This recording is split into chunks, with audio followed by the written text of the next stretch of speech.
Parents మెచ్చిన university సంకల్ Chand Patel university, Gujarat.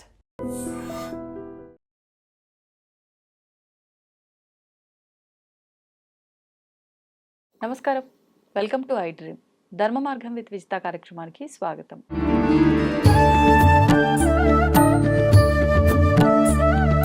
ప్రస్తుతం మనతో పాటు ఉన్నారు దివ్య విశ్వశక్తి పరివార్ ప్రచారకులు స్వామి ఓం స్వరూప్ గురూజీ గారు. ఇప్పుడు వారితో మాట్లాడి మరిన్ని విషయాలు తెలుసుకుందాం. నమస్కారం అండి.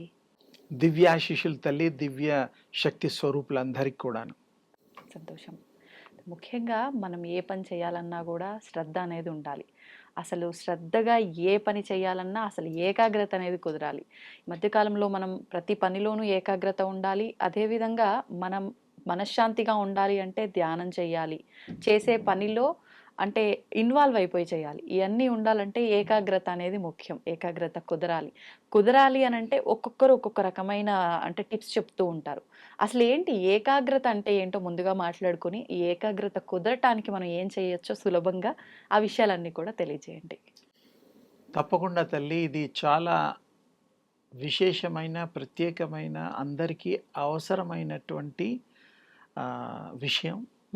ఏకాగ్రత లేకుండా జీవితం లేదు. ఏకాగ్రత లేకుండా చదువు రాదు. ఏకాగ్రత లేకుండా మనం ఏ పని నేర్చుకోవడం కానీ, వినడం కానీ, సాధన చేయడం కానీ, ఇత్యాదివి ఆలకించడం కూడా ఏకాగ్రత లేకపోతే ఏదో చెప్తూ ఉంటారు క్లాస్లో, మాస్టర్ గారు పాపం చెప్తూ ఉంటారు, వినకపోతే మరి ఫెయిల్ అయిపోతాడు. మాస్టర్ గారు చెప్పింది వినాలంటే దృష్టి పెట్టాలి, అంతే. అట్లాగే ఇప్పుడు ఏకాగ్రత ఈ ప్రపంచంలో, ఈ కలియుగంలో, ఒకప్పుడు ఏకాగ్రతకి చాలా మార్గాలు ఉండేవి. అడవిలో వెళ్ళి ముక్కు మూసుకుంటే ఏకాగ్రత వచ్చేది. దాంట్లో ఎవరు ట్రైనింగ్ అవసరంలా.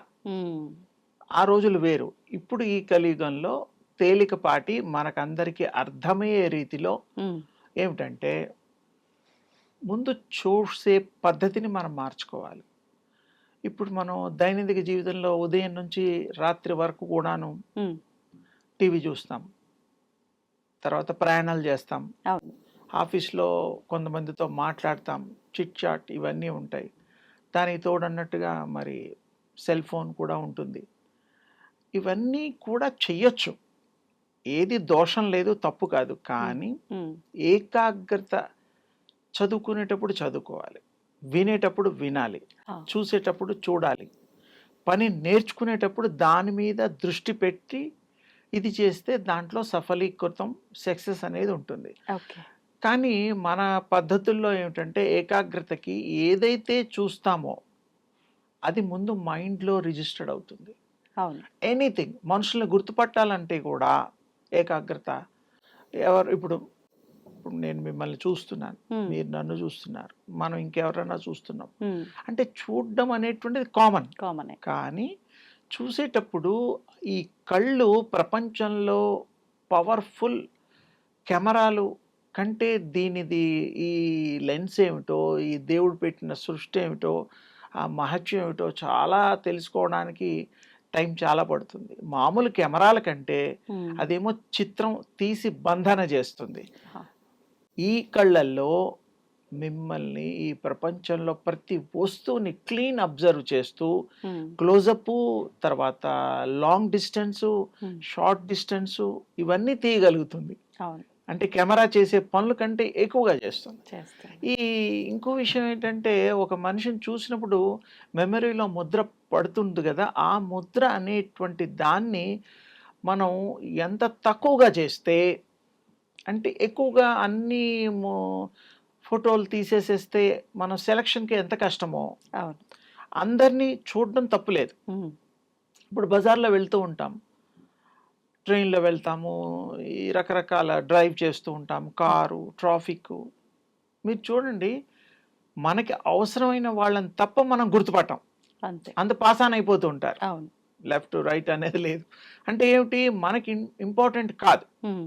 అలాగే ఇక్కడ కూడా మనం చూసే వస్తువులు మనకి ఏది అవసరమో అది గనక చూస్తే అది మనకి ఉపయోగంగా ఉంటుంది జీవితంలో. మిగతా అవసరం లేదు మనకి. అంటే చూసే వస్తువుల్ని మనం దృష్టిలో పెట్టుకొని ఏది సెలెక్టివ్గా పెట్టుకున్నప్పుడు అది మనకి ఉపయోగకరంగాను, మనకి అందుబాటులోను, జ్ఞప్తిలో ఉంటుంది. అందుకని మనం వీలైనంత వరకు కొద్ది రోజులు ప్రాక్టీస్ చేసేంత వరకు ఒక 1 వీకో 2 వీక్సో టీవీలు చూడకూడదు. టోటల్గా బంద్ అనమాట. మళ్ళీ కాసేపు చూస్తామంటే మళ్ళీ అది పిక్చర్లో మన స్టోర్ అయిపోతుంది. మళ్ళీ మన కళ్ళు మూసుకోగానే అదే వస్తుంది. ధ్యానం చేసేటప్పుడు పూర్వం గురువుగారిని శిష్యులు అడిగితే గురువుగారు చెప్పేవారు, అన్నీ నువ్వు కరెక్టే కానీ కోతిని మాత్రం గుర్తు చేసుకోవద్దని చెప్పారు. వీడి కళ్ళు మూసుకోగానే కోతే గుర్తు రావడం, అది చేసే చేష్టలు ఎలా చెప్పారంటే, అందుకంటే మాట వల్ల కూడా మనం ఇచ్చే సజెషన్స్ కూడా అది మైండ్ వర్క్ చేస్తుంది. అందుకని ఏంటంటే మనకి ఏకాగ్రతలో ముందు ఈ దైనందిక జీవితంలో ఈ కలియుగంలో పవర్ఫుల్గా తయారవ్వాలన్నా, మనం శక్తి సంపన్నులం కావాలన్నా శక్తి సంపాదించాలి. యూనివర్స్లో అంతా శక్తిమయం. అయితే ఇక్కడ ఏం చేయాలంటే చూసే వస్తువుల్ని మనం తక్కువగా చూడడం. 2 వీక్స్ అని చెప్పాను కదా, కొంతమందికి 1 వీక్లో కూడా ఏకాగ్రత కుదరచ్చు. 2 వీక్స్ 3 వీక్స్ కూడా కొంతమందికి పడుతుంది. అంటే వాళ్ళ మైండ్ని వాళ్ళు ట్రైనప్ చేసుకునే విధానంలో తేడాలు ఉంటాయి.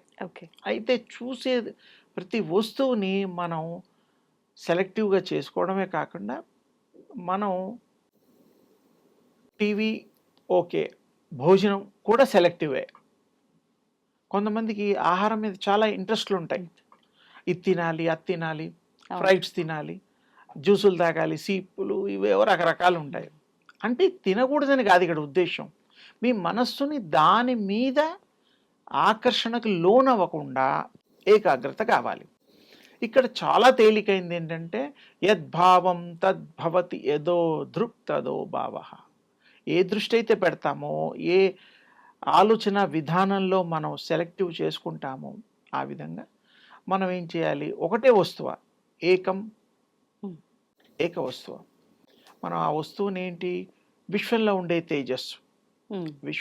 తేజస్సు మీద కాన్సన్ట్రేట్ చేసి దాన్నే దృష్టిలో పెట్టుకుని, ఇష్టమైన వస్తువుల్ని మరల మనం ఎలా గుర్తు చేసుకుంటామో, అది గుర్తొస్తుందో మళ్ళీ అదే గుర్తొస్తుంది, వేరే రావు, ఎందుకంటే ఇష్టమైంది కాబట్టి. అలాగే మన మైండ్కి ప్రాక్టీస్ చేయడంలో, ఏకాగ్రతలో ఒక్కొక్క విషయాల్ని మనం ఏకాగ్రతలో ప్రాక్టీస్ చేయాలి. ఇక్కడ మంత్రం కలపచ్చు, దేవుడి ఫోటోలు కలపచ్చు, ఏమీ లేదా నేచురల్గా మనం మీకు ఇష్టమైన వస్తువుని మనం కాన్సన్ట్రేట్ చేయొచ్చు. అన్నిటికంటే ప్రకాశము చాలా బెస్ట్, జ్యోతి స్వరూపము చాలా బెస్ట్. అందుకోసమే పూర్వం ఏకాగ్రత మొదలవడానికి పూజల్లో దివ్వలు వెలిగించడం, ఫోటోల మీద కాన్సన్ట్రేట్ చేయడం, ఇలాంటివన్నీ చేస్తూ ఉండేవారు.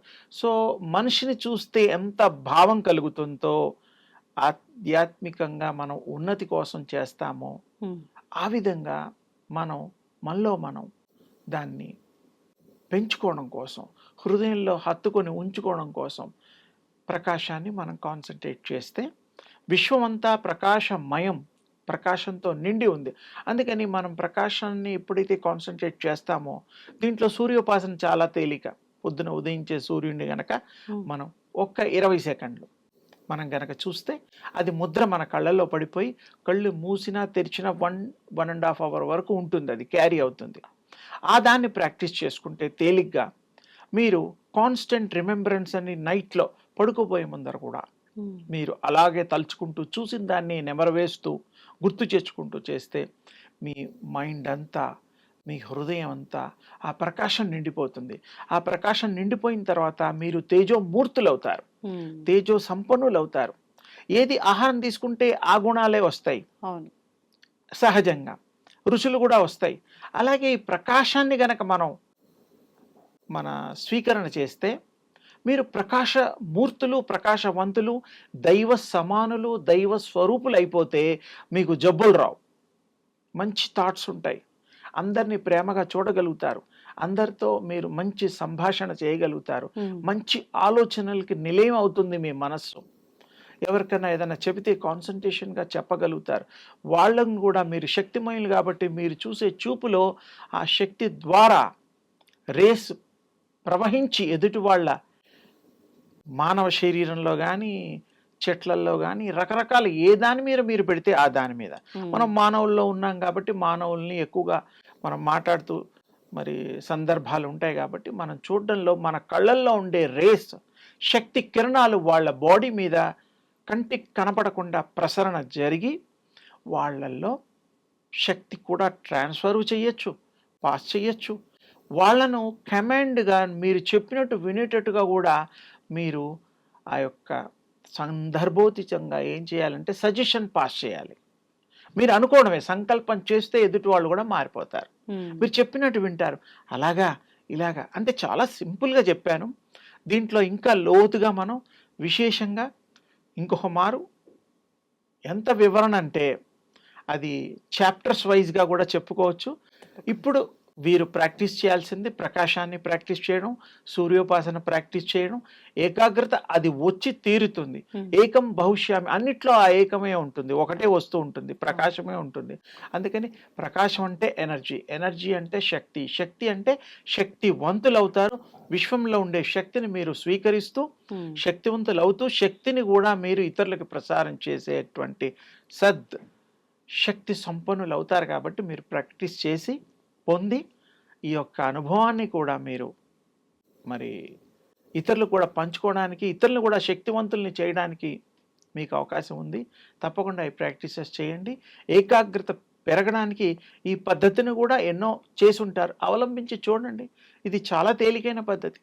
అందుకని మీరందరూ ఇందులో ఉత్తీర్ణులు అవుతారనేటువంటి ఉద్దేశంతో మీ అందరికీ శుభాలు కలగాలని దివ్య ఆశీస్సులు. ధన్యవాదాలండి. నమస్తే. And for more videos, Please subscribe to iDream. Please subscribe to iDream. Please subscribe iDream. And please subscribe to iDream. For more videos, subscribe to iDream. please like, share, and subscribe to the channel. Congratulations, iDream. Subscribe to iDream.